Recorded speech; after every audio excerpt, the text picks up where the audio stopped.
वंदिता रंडे वो समाराहना कंसो।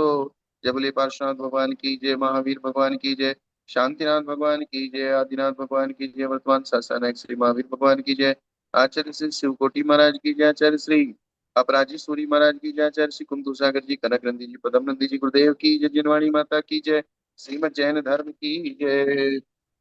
शाश्वती विराजमान आचार्य भगवान वात्सल्य मूर्ति श्री वैराग्यनंद जी गुरुदेव की जय। नमोस्तु नमोस्तु नमोस्तु भगवान। आपके श्री चरणों में हम सभी स्वाध्यायी बारंबार त्रियोग शुद्धि पूर्वक नमोस्तु करते हुए आपसे विनती करते हैं कि हमारा रत्नत्रय उज्जवल हुए, इसलिए देशना दीजिए भगवान। नमोस्तु नमोस्तु नमोस्तु। यहाँ बात चल रही थी मन के निवारण की। जो दुष्ट मन का निवारण करता है, उसे श्रद्धान आदि में स्थिर करता है, मन को शुभ संकल्पों में लगाता है, स्वाध्याय में प्रवृत्त रहता है। ये चार चीजें बता दी। जी।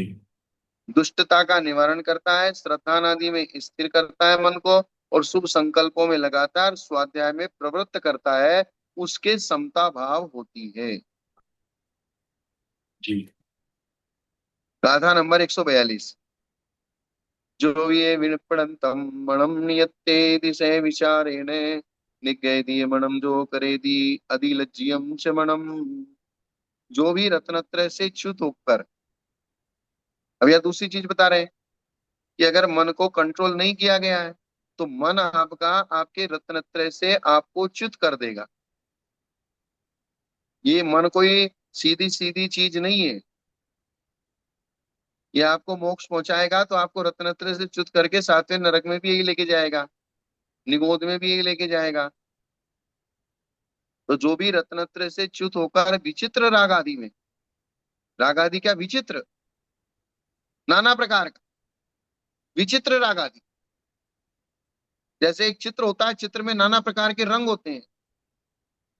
विचित्र राग आदि में जाने वाले मन को विचारों के साथ हटाता है, और जो मन को निंदा ग्रह के द्वारा निग्रहित करता है, अर्थात बार बार उसकी भर्त्सना करता है।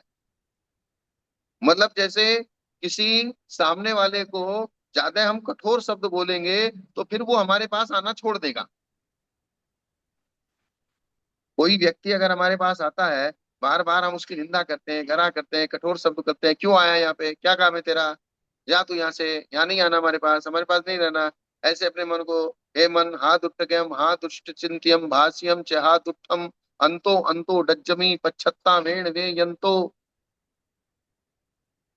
उस मन को बार बार ऐसा, मतलब किसी दूसरे को कठोर शब्द कहने की अपेक्षा अपने मन की निंदा गरा, कठोर मन का निग्रहित करना,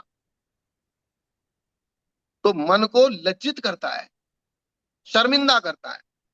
हम किसी सामने वाले को शर्मिंदा करें, उससे ज्यादा तो अपने मन को शर्मिंदा करें।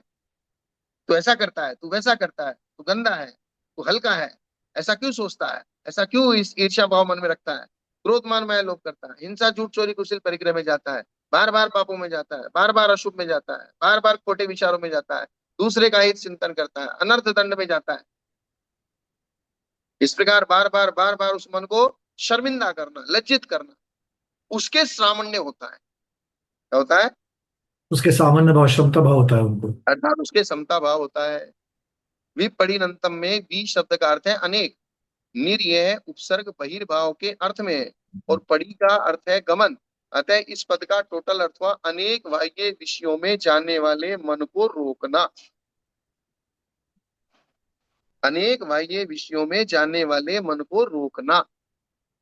गुरुदेव यहाँ पर मतलब ये जो सामान्य भाव की जो चर्चा चल रही है, अब तक भी जब भी बहुत बार समता समता शब्द आया था, जैसे शुक्ल हाँ। नित्या की भी जब चर्चा होती है तो उसमें भी समता भाव मुख्यता से उसका लक्षण बता दिया। और आज तक यही था कि हाँ, सुख दुख को समान देखना, सुख दुख को समान देखना। बट वो इतना कठिन है, यहाँ पर सारी प्रैक्टिकल चीजें कह रहे हैं कि हमारा ही मन जब दुष्ट होता है तो वो दुष्ट मन किस प्रकार से हमें रत्नत्रय से ही च्युत करके आगे चल करके गलत गलत चीजों में लेके जाता है। तो उसका निग्रह करना, और वो निग्रह एक कभी कभार करके नहीं चलेगा, बार बार हमको उसको प्रताड़ित और लज्जित करना पड़ेगा, उसको हम लोगों को नीचे दिखाना पड़ेगा, तब जाकर के हमारा सामान्य भाव बनेगा। मतलब कितना शुक्ल रेशा होने के लिए कितना जबरदस्त ये मतलब कठिन चीज यहाँ पर दिखाई देती है। मतलब जैसे घर का बेटा, कभी कभी आपका बेटा खुद आपकी बात मानता नहीं है, बार बार गलत काम करता है, बार बार सुनता नहीं है, मानता नहीं है, तो बार बार उसको डांटना पड़ता है, बार बार उसको ताड़ित करना पड़ता है, उसको बिल्कुल। लज्जित करना पड़ता है, उसको शर्मिंदा करना पड़ता है। तू पागल है, तो इससे घर का नाम बदनाम करेगा, तू ऐसा करेगा, तू वैसा करेगा, तुझको मालूम नहीं है कितना बड़ा घराना है। तो इस प्रकार से बार बार उसको कह के, उसको लज्जित शर्मिंदा करके उसको लाइन पे लाया जाता जी जी जी। है। लेकिन एक बात और है कि अगर उसको ज्यादा पहले बताया था ना, ज्यादा उसको अगर थोड़ा सा समझदारी और चतुराई से ले लिया ना, तो और बड़े खड्डे में डाल देगा। हाँ बिल्कुल, वो तो और उल्टा दिशा में भागेगा वो। हाँ, ऐसे वो बेटा है, घर परिवार का है। ज्यादा तुमने अगर होशियारी से और चतुराई से उसको नहीं लिया, तो वो तुम्हारे घर की पूरी बैंड बजा देगा। जी जी जी। इसलिए क्या है, इसको बहुत चतुराई से समझना पड़ता है। जैसे कहते हैं ना, तेल छोड़ने वाली मछली होती है, चिकनी मछली होती है, उसको पकड़ना बहुत मुश्किल होता है। जी। निर्यय उपसर्ग योग्य शंका, किसी अभ्यंतर के होने पर उसकी अपेक्षा बहिर्भाव होता है। यहाँ वह अभ्यंतर कौन है? तो समाधान रत्नत्रय अभ्यंतर है। क्या है? हाँ, तत्र अभ्यंतर मतलब अंदर का भाव। अंदर की चीज रत्नत्रय, और वह आत्मा का निज स्वरूप होने से, तो रत्नत्रय अभ्यंतर है। और राग कोप आदि तो चारित्र मोह के उदय से होने वाले बाह्य भाव है। क्या है? कर्म के संबंधित होने वाले हैं, इसलिए वो बाह्य है। हाँ, कर्म के संबंध से होने वाले वे अंतरंग के भाव नहीं है। जी। होते तो आत्मा में ही है, लेकिन आत्मा में होने पर भी वे आत्मा के नहीं है। आत्मा के होते हुए भी आत्मा के नहीं है, लेकिन रत्नत्रय आत्मा के भाव है, इसलिए रत्नत्रय को अभ्यंतर भाव कहा। और राग द्वेष कोप आदि को बाह्य भाव कहा। स्वभाव अभ्यंतर है और विभाव बाह्य है, इस प्रकार से कहें। हाँ, तथा मिथ्यात असंयम और कसाय आदि के भेद से नाना है। उनके अभिमुख रूप से प्रवृत्ति को जो विचारों से रोकता है। सबसे बड़ी चीज है आपका सोचने का तरीका। अगर आपके पास सोचने का तरीका सही है, तो आप मिथ्यात्व को भी रोक सकते हैं, असंयम को भी रोक सकते हैं, कसाय को भी रोक सकते हैं, राग देश को भी रोक सकते हैं, सबको रोक सकते हैं। और अगर आपका सोचने का तरीका सही नहीं है, सोचने की दिशा सही नहीं है, तो आप किसी को भी नहीं रोक सकते।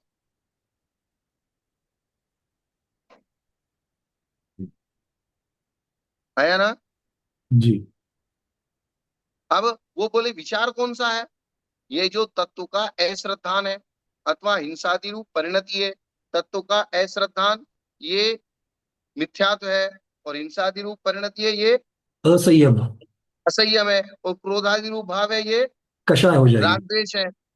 इन रूप में परिणमन करता हूं, तो ये हिंसादि रूप परिणाम जन्म जरा मरण परिणाम रूप अनंत संसार के कारण जो कर्म है, और वे कर्म मूल प्रकृति और उत्तर प्रकृति रूप हैं, जो संख्यात और असंख्यात भेद वाले हैं। और जिन कर्मों के स्थितिबंध और अनुभाग बंध के कारण होते हैं, वे विचार। क्या? जी, मतलब ये उन्होंने बिल्कुल जो ये अनंत संसार का जो कारण है, जिसके मूल प्रकृति उत्तर प्रकृति की भेद से वो बहुत सारे भेद वाले हैं, तो उसका स्थितिभंग और अनुमान बंध के कारण ये उनको मतलब उसके उन्होंने भी पूछा ना, बोले वो विचार क्या चीज है? वो विचार है मिथ्यात्व। और मिथ्यात्व क्या चीज है? तत्व का अश्रद्धान रूप विचार। असंयम क्या चीज है? हिंसादि रूप परिणति विरूप विचार। तो कषाय क्या क्या है? क्रोधादि रूप परिणाम। इन रूप से जब ये जीव परिणमन करता है, तो हिंसादि रूप परिणाम जन्म जरा परिणाम रूप अनंत संसार के कारण बनते हैं ये विचार। तो ये विचार जन्म मरण के कैसे कारण बनते हैं? ये विचार जन्म मरण के कारण ऐसे बनते हैं कि इन विचारों से कर्म आता है। वे कर्म अनंत संसार के कारण है, और वे कर्म मूल प्रकृति और उत्तर प्रकृति रूप है। वे कर्म संख्यात और असंख्यात भेद वाले हैं। वे स्थिति बंध और अनुभाग बंध के कारण है। और आत्मा के प्रदेशों में कर्मों के अवस्थान का नाम स्थिति बंध है। तीव्र मध्यम मंद रूप अश्रद्धान, असंयम और कसाय रूप परिणामों को उत्पन्न करने की शक्ति को अनुभाग बंध कहते हैं। यानी कि पूरे लैंग्वेज भी बताते जा रहे हैं, और साथ साथ हर चीज की परिभाषा बताते जा रहे हैं। जी जी जी। क्या? मतलब एक तो कारण कार्य की मीमांसा और फिर स्वरूप, दोनों चीज पता चल रही है यहाँ पर। दोनों चीजों को साथ साथ बताते जा रहे हैं। आत्मा के प्रदेशों के साथ बंध को प्राप्त हुए अनंत प्रदेशी पुद्गल स्कंद संबद्ध द्रव्य क्षेत्र काल भव भाव की सहायता पाकर उन्हें मिथ्यात्वादी रूप परिणामों की उत्पत्ति में सहायक हो जाते हैं। मिथ्यात्व शुरू किया था, वापस मिथ्यात्व पे गोड़ लाकर टेक दिया। मिथ्यात्व रूप परिणाम उत्पन्न हुए, मिथ्यात्व रूप परिणाम, अश्रद्धान रूप परिणाम उत्पन्न हुए, उन विचारों से कर्म आए, कर्मों से वापस वे मिथ्यात्व रूपी परिणाम वापस उत्पन्न हो गए। क्योंकि बीज जिस वृक्ष कार्य के, और फिर बीज, बीज वृक्ष और हाँ फिर बीज। हाँ बस, क्योंकि जिस कार्य के समस्त कारण रूप और कारण पूर्ण रूप से विद्यमान होते हैं, वह कार्य अवश्य उत्पन्न होता है। क्या कहा है? जिस कार्य के समस्त कारण पूर्ण रूप से, मतलब जहां पर सारे के सारे कारण जहां पर विद्यमान होते हैं वहां पर तो कार्य अवश्य ही हो जाएगा। जब कारण और है तो कार्य होगा। एक भी कारण अगर नहीं होता है, सारे कारण होते हैं और एक छोटा सा कुछ कमी रह जाती है, वो कार्य बिगड़ जाता है। हाँ बिल्कुल बिल्कुल। क्या? सारे के सारे कारण जब तक उत्पन्न नहीं हो, विद्यमान जब तक नहीं होंगे, तब तक कार्य का अवश्य संपन्न होना वहां पर संभव नहीं है। कार्य की सिद्धि हो गई, इसका मतलब सारे कारण उपस्थित थे। कार्य की सिद्धि नहीं हुई, इसका मतलब सारे कारण उपस्थित नहीं थे। जी। जैसे कोई कोई कहता है ना, बोले, अब कहते हैं कि भाई मैं तो बचपन से पूजा कर रहा हूँ, पाठ कर रहा हूँ, सब कुछ कर रहा हूँ, फिर भी मेरी दरिद्रता दूर नहीं होती, फिर भी मेरे जो है घर परिवार में कुछ सुख समृद्धि आती नहीं है।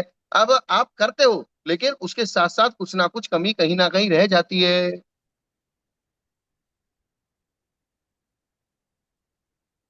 उस उत्पन्न हुए अश्रद्धानादि रूप परिणाम से पुनः उसी प्रकार से नवीन कर्मों का बंध होता है, उनमें स्थिति अनुभाग शक्ति वापस पड़ती है। इस प्रकार ये परंपरा चालू रहती है।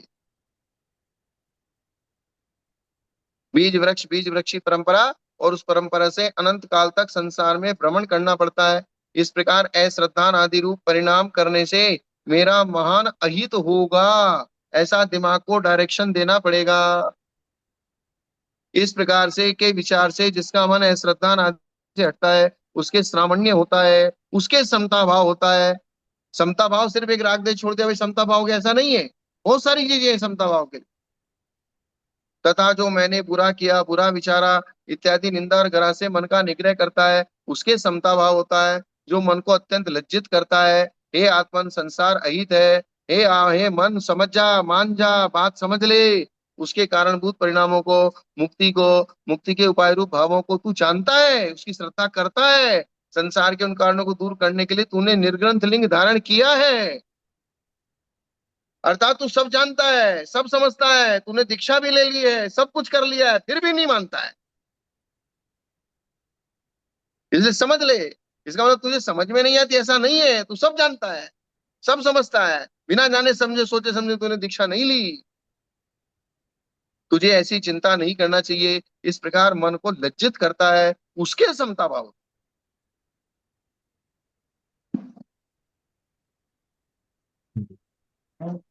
तो उसका महत्व समझ करके हमेशा उसको इस प्रकार से संबोधित करते रहता है, संबोधित करते रहता है, ताकि वो सही ठीक से हाँ, चले। मतलब इस भगवती आराधना की विशेषता सबसे बड़ी यही है, हर चीज को प्रैक्टिकल जी के बताया आचार्य ने। देखो ये सारा प्रैक्टिकल मार्ग बता रहे हैं। एक बार सामान्य भाव बन करके फायदा नहीं है, उसको मेंटेन करना चाहिए, और मेंटेन करने के लिए क्या क्या चीजों को, बाधाओं को दूर करना है, ये सब यहाँ पर बता रहे हैं। अरे आप शादी करके आते हो, पत्नी को रोज मेंटेन करना पड़ता है। तो बिल्कुल ठीक एक दिन में मेंटेन नहीं करोगे तो बिगड़ जाएगी। है।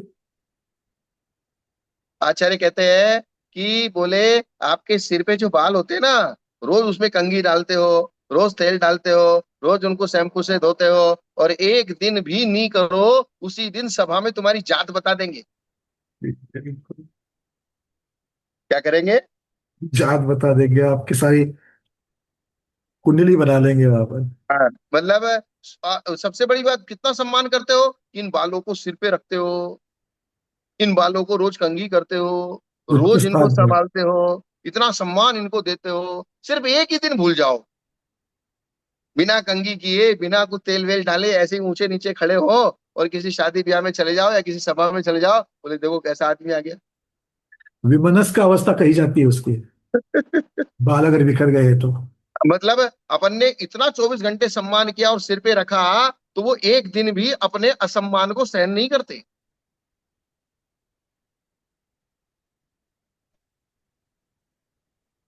इसलिए उसको बहुत बार बार मेंटेन करके रखना पड़ता है।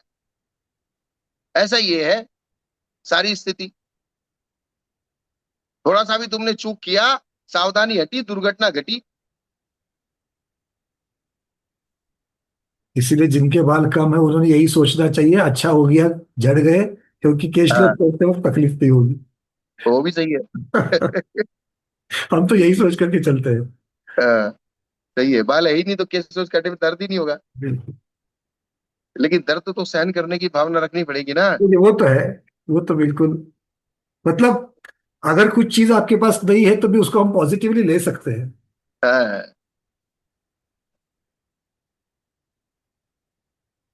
बहुत ज्यादा कुछ समझने का नहीं है। पर गुरुदेव इतना संबोधन जो किया है ना, वो इसीलिए है कि हम लोग एक बार समझ करके फिर भूल जाते हैं, फिर समझ करके हाँ, इसको बार बार उसको सचेत रखने के लिए इसकी आवश्यकता है। अकलंक स्वामी एक पाठी थे, जी जी जी। निकलंक स्वामी दो पाठी थे।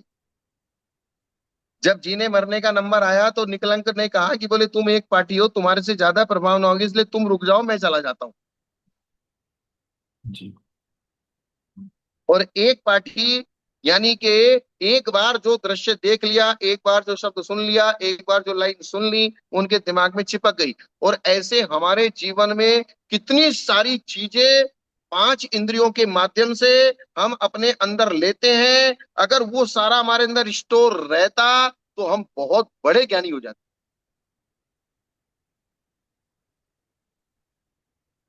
जयोपशम नाम की चिड़िया है ना, बहुत बड़ी, और जो ये विशुद्धि से पढ़ती है। एआई ज्ञानी क्यों हो रहा है ये? या है, पता नहीं ये कहाँ जाकर के रुकने वाला है, वही है। ये सारा डाटा अपने अंदर स्टोर करके रखता है। डाटाबेस पे चलता है सब कुछ। अब उसको तो डीप लर्निंग के द्वारा, डीप लर्निंग करके जो टेक्नोलॉजी है, उस डीप हाँ, लर्निंग से उसको स्वयं की मिस्टेक को सुधार कर फिर से इंप्रूव होने का भी उसको उसमें अब ये प्रावधान हो चुका है। हाँ, ये चीज। मतलब जो मनुष्य को करना चाहिए कि अपनी गलतियों से सुधरना, वो मशीन हम्म, को दिया जा रहा है। वही चीज। तो आत्मा के प्रदेशों में कर्मों की कहाँ तक, क्योंकि जिस कार्य के समस्त कारण पूर्ण रूप से विद्यमान है, वह कार्य अवश्य उत्पन्न होता है। उस उत्पन्न हुए अश्रद्धानादि रूप परिणाम से पुनः उसी प्रकार से नवीन कर्मों का बंध होता है। उसमें स्थिति अनुभाग शक्ति पड़ती है। इस प्रकार यह परंपरा चलती है। ये हो गया। तथा जो मैंने बुरा हो किया, गया। बुरा विचार इत्यादि निंदा गरा से मन का निग्रह करता है, उसके श्रवणपना होता है। तथा जो मन को अत्यंत लज्जित करता है, आत्मन तू वही संसार है। ये हो गया ना, पूरा पूरा हो गया था। अब 142 गाथा पूरी नंबर होगी। 143। जी। दासम ममणम वसम सवसम जो कुणदी तस्य सामन्नम बोधि समाहितम विसोत्तियम च जीर्ण शासनानुगतम। वश में रहने वाले दास की तरह वश में न रहने वाले मन को, जैसे दास वश में रहता है लेकिन मन वश में नहीं रहता है, तो वश में रहने वाले दास की तरह मन को भी, जो कि वश में नहीं रहता है, उसको भी वश में रहने वाले दास की तरह जो अपने मन को वश में कर लेता है, उसके एकमात्र शुद्ध चित रूप का आलंबन करने वाला, पाप परिणामों से निवृत्त और जिन शासन का अनुगामी श्रावण्य होता है। वश में न रहने वाले दासी पुत्र को जैसे कोई बलपूर्वक अपने वश में करता है, वैसे ही जो जिनागम का अभ्यासी अशुभ परिणामों के प्रवाह में वे बेरोक प्रवृत्त हुए अपने मन को बलपूर्वक उसकी डांट फटकार करके इष्ट शुभ भावों की परंपरा के अनुकूल बनाता है, उसमें यह विशेष सामर्थ्य जैन मत रूपी अमृत का पान करने से आती है। ये सामर्थ्य कैसे आती है? जय नमद रूपी अमृत का पान, मतलब जिनवानी का पान करके, हाँ, जिनवानी धारण करके। मुझे याद आता है कहीं हम थे, हम कोई अन्य मतियों का कोई शास्त्र देख रहे थे, तो उसमें उनके यहाँ जो बाबा लोग होते हैं, वे बाबा लोग अपनी इंद्रिय को वश में करने के लिए लंगोट पहनते हैं टाइट करके। फिर उसके साथ साथ कुछ ना कुछ उसमें वजल लटका लेते हैं, वो घंटा लटका लेते हैं, या जंजीर लटका ले। हमने बचपन में देखा है, जब हम घर बचपन में घर में थे ना, एक बाबा लोग आते थे, वो घंटा बजाते थे। तो अपनी इंद्रिय के ऊपर वो घंटा लटका देते थे, वजन लटका देते थे, जिससे वो विकारी ना हो। वो तो ये बलात् हो गया, मतलब ये तो जबरदस्ती का बाह्य उपचार हो गया तो ये। यही उन्होंने प्रश्न किया था कि बोले दिगंबर साधुओं में जिनके गुरुओं ने उनको ऐसा क्या दिया है कि हमको तो घंटे लटकाने पड़ते हैं, वजन लटकाना पड़ता है, इतना पुरुषार्थ करना पड़ता है, फिर भी हमारी इंद्रिय हमारे वश में नहीं होती। आपके पास कौन सी विद्या है जो आपने अपनी इंद्रियों को वश में किया है? और यही तो बात यहाँ पर है, मन को वश कर दिया तो हो गया सर। तो यही तो जैन मत रूपी अमृत का पान करना। अगर जिनवाणी को कोई सही और तरीके से समझ ले, प्रमाण न निक्षेप आदि के द्वारा, तो आपका मन कहीं इधर उधर जा ही नहीं सकता। मतलब उन लोगों के पास जिनवाणी का अमृत नहीं है, ऊट पटांग बातें हैं। जी, ये बात सिद्ध होती है इससे। हाँ, और वे उस चीज से परेशान हैं। जो जितने भी बाबा लोग आते हैं अपने इंद्रियों को वश में करने के लिए पता नहीं क्या क्या करते हैं। ये तो हम छोटे छोटे बच्चे थे, जब कोई बाबा आता था और वो घंटा बजता था उसके लुंगी के अंदर, सब लोग बच्चे उसके पीछे पीछे दौड़ते थे। तुम देखते ये क्या है?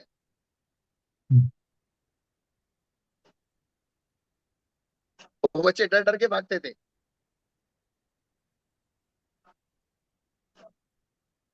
हाँ, जैसे लंगोट को टाइट बांध लिया, या उस पर वजन लटका दिया, या उसको उसको जो है मतलब इस तरीके से कुछ ना कुछ करके उसको वो करते थे, लेकिन फिर भी वो अपने इंद्रियों को नहीं जीत पा रहे हैं। ये बात, इसलिए हम मूल बात क्या कि जैन मत रूपी अमृत का पान, अर्थात श्रुत ज्ञान रूपी अमृत का पान, अर्थात वो वाला ज्ञान जो साक्षात जिनेन्द्र भगवान की वाणी से, दिव्य ध्वनि से संबंध रखता है, वो वाले ज्ञान से आपका कल्याण होगा। बाकी सब बेकार है।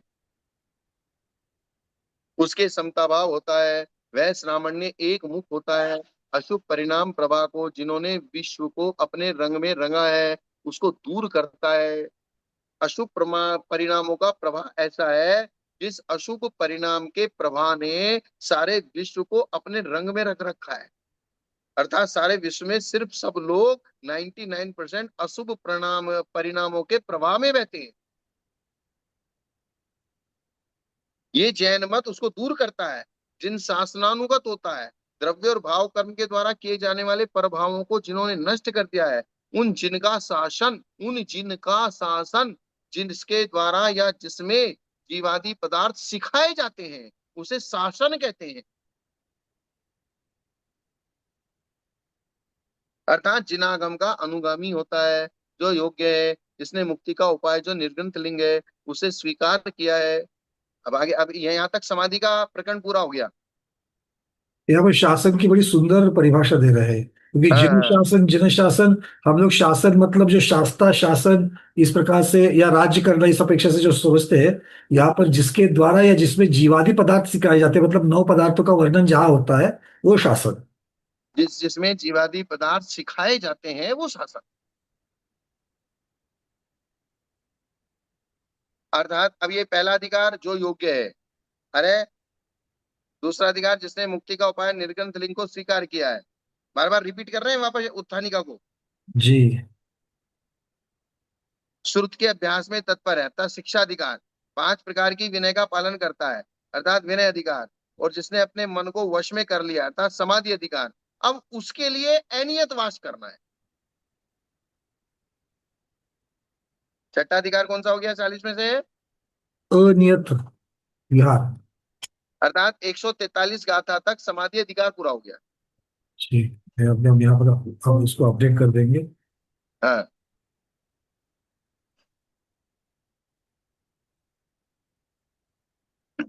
इसमें भी कोई उपाधिकार नहीं मिला।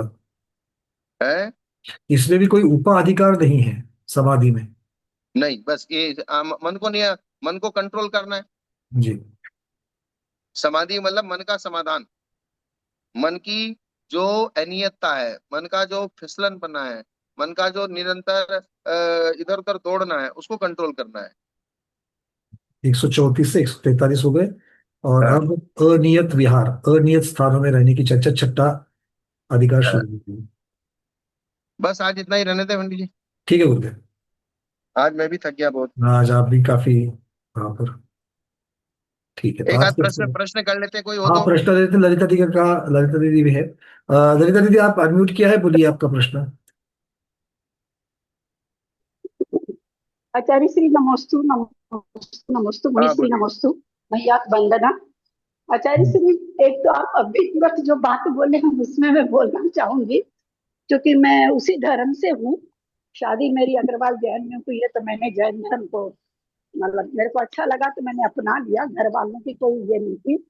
और आचार्य श्री बचपन से ही होश नहीं है तब से ही साधु संतों से जुड़ी रही हूँ। पर ये घंटा वाली चीज तो मैंने नहीं देखी आचार्य श्री। और हम्म। मैं उम्र में भी काफी बड़ी हूँ, 77 साल की हूँ, छोटी भी नहीं हूँ। तो मैंने कभी नहीं देखा आचार्य श्री। हम लोग के घर हम पर तो बहुत छोटे साधु छोटे संत बच्चे, आते थे। छोटे छोटे बच्चे थे तब गांव में बाबा लोग आते थे तब देखा हमने। हाँ, वो कोई और टाइप के बाबा होंगे तब फिर। हम लोगों ने तो कभी नहीं देखा जो त्याग लेकर के जिस तरह से साधु संत बनते हैं, उनमें तो कोई नहीं ऐसे हम लोग को मिले। बहुत अच्छा चलिए आचार्य सारे श्री, कोई बात नहीं। दूसरी चीज ये कह बहुत रही सारे थी। टाइप्स होते हैं ना, बहुत सारे उनमें भी अलग अलग प्रकार होते हैं हाँ उनमें। हाँ भैया। हाँ हाँ और हाँ भैया, किसी के वही कह रही समूह थी का आप अगर लोग उस, का। इसलिए तो दर्शन की बात है कि वहां पर जो मान्यता होगी, उस मान्यता वहां पर उनके गुरु की एक पीढ़ी से दूसरी पीढ़ी तक उस प्रकार की मान्यता चली जाती है। हाँ हाँ भैया। आचार्य श्री द्रव्य संयम का, जैसे लोग कहते हैं द्रव्य संयम मतलब मिथ्यात्व गुण स्थान, पर आचार्य श्री द्रव्य संयम के बल पर तो मुनिराज 9वें ग्रह तक चले जाते हैं। हाँ ठीक है फिर ना, जाने दीजिए द्रव्य ना, संयम, अपने क्या दिक्कत है। हाँ, नहीं दिक्कत नहीं, द्रव्य संयम भी काम कर रहा है, हम ये कह रहे हैं हाँ करता है ना, काम क्यों नहीं कि करता। हाँ द्रव्य हाँ संयम के बल से मुनिराज 9वें गृह तक चले जाते हैं। 16वें चले स्वर्ग जाते तक हैं। 5वें गुणस्थान वाले चले जाते हैं। अच्छा, वो तो 5वां गुण स्थान तो सम्यक हो गया, हम यहाँ मिथ्यात्व की क्योंकि बात कर रहे हैं 16 कि स्वर्ग के ऊपर मुनि जाते हैं और 16 स्वर्ग तक हाँ वस्त्रधारी भी जाते हैं। हाँ हाँ आचार्य श्री। और ये चीज अभी तक समझ रखे थे कि जैसे जो गति है वो तो विख्यात गुण स्थान में चारों गति बन रही है, चारों आयु का बंध है। तो दिमाग में यही था कि गति हमेशा बनती रहती है, आयु अपकर्ष काल में बनती है। तो जिस अपकर्ष काल में जहां पर मान लीजिए आयु अगर बंधी नहीं बंधी तो जैसे गति चल रही चलती रहती है, अगर आयु बंधी तो फिर उसके अनुसार गति का बंध होता है। ठीक। ऐसा अभी तक समझ में आ गति रहा के था। अनुसार आयु का बंध होता है। तो अच्छा, हर समय वो में आ रही है, और गति हर परिणाम से बंध रही है, जबकि आयु हाँ, के निष्ठा के परिणाम थोड़े से स्थान है आपका आयु बंध प्रश्न के। क्या है। मेरा प्रश्न यह है कि मतलब हम लोग यही कहते थे अभी तक, मैं गलत हो सकती हूँ, कि जिस समय जो आयु का बंद हो रहा है गति वही उसी मतलब जिस आयु का बंद होता है गति वही बंधेगी। हाँ ठीक है ना। मतलब ये नहीं इसलिए कि उस समय। इसको थोड़ा सा ऐसे कहना, क्योंकि गति हमेशा बदलती रहती है। जिस समय आयु बंद का अपकर्ष आता है, उस समय जो गति बंद होता है वही आयु का बंद होता है, ऐसा बोलने का। आचार्य श्री देखना पड़ेगा, मैं सोची थी इसको बात तभी करूंगी जब मैं प्रमाण प्रमाण गुरुदेव निकालूंगी। आज्ञा हो मैंने तो मैं कहा कुछ अभी कहूँ भाई इसके मेरे ऊपर। को टाइम, हाँ हाँ बोलिए या बोलिए तो बोलिए पंकज जी। ललिता अभिनव बात दीदी, भी कर सकते हैं। मुझे लगता है कल हाँ कल भी ये प्रश्न उठा था, कल या परसों में, तो इसको मैंने कहा था कि पहले हमको इस चीज को समझना है कि जो लेशिया के 26 अंश होते हैं, उसमें हाँ से हाँ हाँ प्रत्येक भैया। लेशिया का जगन्य मध्यम उत्कृष्ट ऐसे 18 भाग बनते हैं। और ये 18 भाग जो है ये मुख्यतः से गति के कारण है। और जो इनके कॉम्बिनेशन 8 कॉम्बिनेशन होते हैं वो उसको मध्यांश कहा है। और वो आयु के कारण है। अब प्रति समय जिस प्रकार के आपके भाव हो रहे हैं, कारण कौन सा और कार्य कौन सा, इसकी अगर हम लोग चर्चा करेंगे, तो जिस प्रकार के भाव परिणाम हो रहे हैं उस प्रकार की गति बन रही है। और वो ऐसा नहीं होगा कि गति बन रही है ये कुछ अलग बात हो रही है और आयु बन रही है कुछ अलग बात हो रही है, इसलिए दोनों में संबंध करना है, नहीं। जिस प्रकार के परिणाम चल रहे हैं उस प्रकार के परिणाम से मेरी गति बन रही है। और तभी अपकर्ष काल वाली विंडो खुल गई, तो जिस प्रकार के परिणाम चल रहे थे उसी प्रकार के परिणामों से जो बनने वाले आयु के परिणाम है वो भी आयु की उस प्रकार से बनेगी। अगर मान बस लीजिए कि इतना सा आप, बात। हाँ, मतलब जो जो जिस फ्लो में आप चल रहे हो वो फ्लो को हम लोग गति कह रहे हैं। और गति में वहां पर जो विंडो खुलती है उसको आयु कह रहे हैं। तो इसीलिए गति के अनुसार वहां पर आयु बंधेगी, इसको कहने में कोई भी दोष नहीं होगा। और उसके पश्चात जिस प्रकार की आयु बनती है उस प्रकार से गति बनती है। आयु की अपेक्षा से बद्दाइश की अपेक्षा से गति बनती है। ये भी उससे ही संबंधित है, क्योंकि एक बार आयु बन गई तो परिणाम उसी प्रकार से होंगे। बट इसको एकांत नहीं करना चाहिए, क्योंकि आयु एक बार बंध जावे तो उसके पश्चात वैसे ही गति बंधेगी। अगर या वैसे ही परिणाम होंगे अगर ऐसा कहेंगे, तो नरक की आयु बंधने के बाद भी जो श्रेणीक राजा थे उनको शाहीक सम्यक्त्व के और उसके बाद भी दर्शन विशुद्धि जैसी भावना उनकी हो गई है। मतलब नरक की आयु बंधने के बाद सिर्फ उनको संक्लेश परिणाम हुए, ऐसा तो नहीं हुआ है। तो इसका मतलब है कि आयु के जैसे ही गति के या परिणाम होंगे, ये तो एकांत हो जाएगा। अन्यथा अगर हम ऐसा कहेंगे कि गति तो प्रति समय बंधती है और इसीलिए कभी कभार बंधने वाली आयु वो उसी फ्लो में बंधती है, इसलिए गति के जैसे आयु बंधती है, ये अपकर्ष काल की अपेक्षा से वर्णन हो गया। विवक्षा वहां पर वो लगेगी। क्योंकि राजा श्रेणिक ने जो आयु बंद कर ली नरक आयु, अब उसको छायिक सम्यक दर्शन हो गया, तो चौथे गुण स्थान में कौन सी गति बनेगी? वैसे तो देव आयु बनती है, देव गति कौन बनती है। सी चौथे गुण स्थान में देव गति बनेगी, और आयु कौन सी बन चुकी? नरक की बंध गई। आयु नरक आयु बंध चुकी, तो नरक आयु में नरक आयु बंध चुकी, और चौथे गुण स्थान में उसको गति देव गति बनेगी। हाँ तो बंध गई देव गति, वहां है ही नहीं ना, ऑप्शन ही नहीं है ना आचार्य श्री, वो तो तो ऑप्शन ही इसलिए तो मैं खत्म कह हो रहा गया हूँ, ना। क्योंकि गति ज्यादा समय तक, लंबे समय तक चलती है, हाँ और वो आयु पर्टिकुलर टाइम तक चलती है। तो जो ज्यादा समय तक लगातार चल रहा है, तो आयु को उस गति के अनुसार बंधना पड़ेगा। अब इसका उदाहरण बहुत सुंदर अभी गुरुदेव ने जो उदाहरण दिया कि श्रेणिक राजा को जब नरक की आयु बंध रही थी उस समय का विचार करो, उस अवकाश काल में। तो उसके परिणाम जो क्रोध और उस प्रकार के बिल्कुल वैर भाव के जो परिणाम उसके बंधे हुए थे, बहु आरंभ बहु परिग्रह के, मतलब उस प्रकार के स्वयं के प्रति इतना उच्चता के भाव और मुनि के प्रति तुच्छता के भाव, ये जो बंधे थे, तो उसी के साथ में उसकी नरक की गति बंधनी शुरू हो गई। तभी अवकाश काल आया तो नरक की आयु भी बंध गई। तो गति गति के बस अनुसार आयु, तो ये हम लोग समझने के लिए इजी हो जाए। बस यही चीज। क्योंकि परिणामों में एकदम से बदलाव नहीं आएगा, कोई बड़ा निमित्त ओरिजिन मिलने आयु की बंध है। का, हाँ वो तो नहीं आता भैया। हाँ वो नहीं आएगा, मतलब एक से एकदम से बदलाव नहीं, नरक गति से देव गति ऐसा नहीं हो सकता। वो तो हाँ, बिल्कुल। और और चूंकि आयु बंध गति में हर थोड़ा समय बन सा रही है इसलिए आचार्य श्री गति के बात क्या। अनुसार, इसलिए हाँ वो विवक्षा वहां कि पर दिया पहले गया। चलिए। परसों जो बात हो रही थी आचार्य श्री की, चौथे गुण स्थान मुनि महाराज हैं तो खाली देव आयु बांधेंगे, चौथे गुण स्थान में मनुष्य आयु की विच्युति होती है। पर आचार्य श्री हम लोगों ने कर्मकांड जी में पढ़ा, दूसरे गुण स्थान में 31 प्रकृति की बंध विच्युति होती है, मनुष्य हाँ तो होती ठीक है है ना, इनके। दूसरे गुण स्थान में 31 प्रकृतियों की बंध विच्युति किसके होगी? मनुष्य और त्रियंश को। मनुष्य। और देव को कितनी होगी? देव तो चतुर्थ गुण स्थान में मनुष्य आयु बांधेगा, वहां सकल मुनि की बात चल रही थी ना, सकल सैमी तो की मैं बात चल रही थी, तो मनुष्य की बात चल वो रही थी सकल से जो है, वहां पर। हाँ मनुष्य हाँ पर्याय में चौथे गुण स्थान से देवायु देव गति का ही बंद होता है, और हाँ, देव देव को गति का नियम ही से होता है। मनुष्यायु मनुष्य गति का बंद होता है। इसलिए हाँ, देव मनुष्य 25 प्रकृति की जगह 31 प्रकृतियों की बंद विच्युति दूसरे गुण स्थान में हो जाती है। दूसरे गुण और मनुष्य देवों त्रियंश को को हो अगर जाती है। होगी दूसरे गुण स्थान में, तो 25 प्रकृतियों की ही बंद विच्युति 25। होगी। और देवर्नाथी को दोनों। चौथे गुण स्थान में देव आयु बंधती है, देव आयु ही बंधती है, मनुष्य की और तिर्यंश की अपेक्षा से वर्णन होगा। और देव की और देव की नाती की अपेक्षा, अपेक्षा से वर्णन मनुष्य आयु बंधेगी चौथे गुण स्थान में उसकी। हाँ चौथे गुण स्थान में ये। अपनी उस ये जो 25 प्रकृति वाला विवरण है, सामान्य संदृष्टि जहाँ दिखाई जाती है वहां तो 25 ही प्रकृति दिखाई जाती है, क्योंकि उसमें हाँ तो चारों वो गति विवक्षा, निकली है। तो विवक्षा अपने को हाँ समझनी पड़ेगी ना। कौन हाँ सी मार्गणा है एकदम उसकी से। अपेक्षा से वर्णन होगा। हाँ जी, अपने मनुष्य उस दिन भैया सकल सैमी की बात चल रही थी कि कोई मनुष्य है तो पहले में नरक आई, दूसरे में तियंच आई, चौथे में मनुष्य आई, और उसके बाद केवल देव आई।